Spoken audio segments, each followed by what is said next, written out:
ನಮ್ಮ ದುನಿಯಾ separate, life style different. ಹಗಲು ರಾತ್ರಿ ಸುಖವನ್ನ ಹುಡುಕೋದೆ ಹೈಲೈಟ್.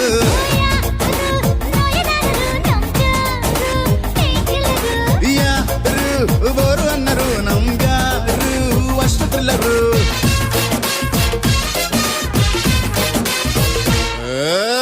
ಕೊಡ ಕೊಡ ಕೊಡ ಕೊಬ್ಬರಿ ಮಿಠಾಯಿ, ಬಿಡ ಬಿಡ ಬಿಡ ಬೆಂಕದ ಬಾಯಿ, ಹಿಡಿ ಹಿಡಿ ನನ್ನ ಮಕ್ಕಳ ತಾಯಿ ನನ್ನ ಕೈ.